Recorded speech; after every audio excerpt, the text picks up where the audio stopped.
দোয়া রইল আপনাদের জন্য। মা দোয়া করেন।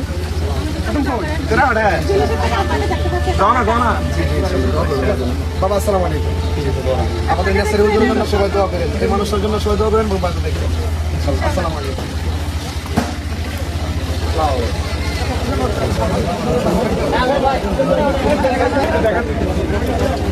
মানবতা হলো মানুষের প্রতি মানুষের নিঃস্বার্থ ভালোবাসার নাম।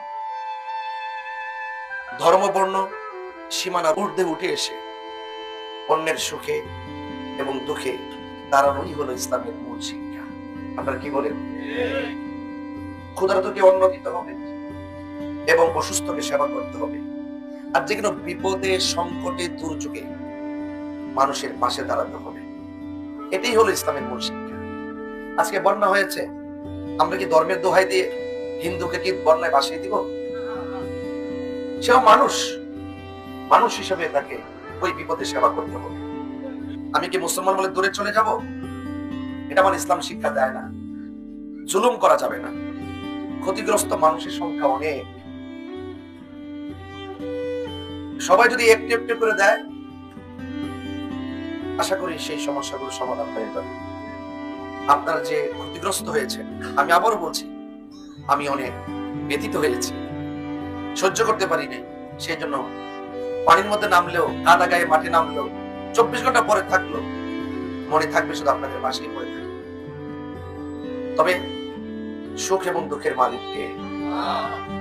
এখন কি বাড়ি বাড়ি পানি আছে? এত বিশাল বড় পানি ছিল, কোমর পানি ঘরে, এখন কি আছে?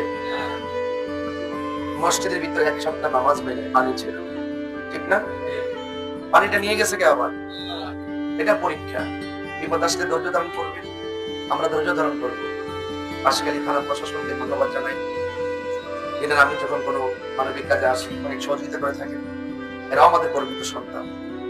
আল্লাহ যেন আমাদের সকলকে মানুষের পাশে থাকার তৌফিক দান করে, মানুষকে সহযোগিতা করার তৌফিক দান করে, এবং দেশ এবং প্রবাস থেকে যারা সহযোগিতা করছেন সকলকে আমি আন্তরিক অভিনন্দন এবং মোবারকবাদ জানিয়ে আজকের এই পাশকালী কাতারিয়ার বন্যা পরবর্তী পুনর্বাসনে দাওয়াত ইমানি মানবিক কাফেলার পক্ষ থেকে ক্ষুদ্র ভালোবাসার সামগ্রী হস্তান্তর করার জন্য আল্লামা মুফতি মেসারউদ্দিন মৌলভী আল কাদরি হুজুরকে পরিচালনা করার জন্য অনুরোধ জানিয়ে বিদায় নিচ্ছি। আসসালামু আলাইকুম ওয়া রাহমাতুল্লাহি ওয়া বারাকাতুহু।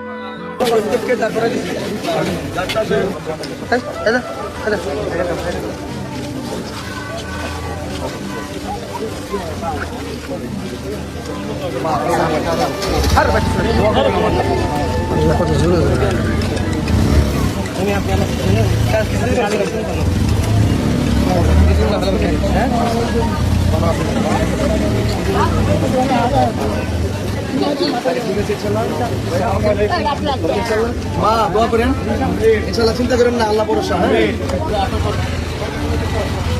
আপনাদের জন্য দোয়া রইল, আপনারা আমাদের দোয়া করে থাকবেন।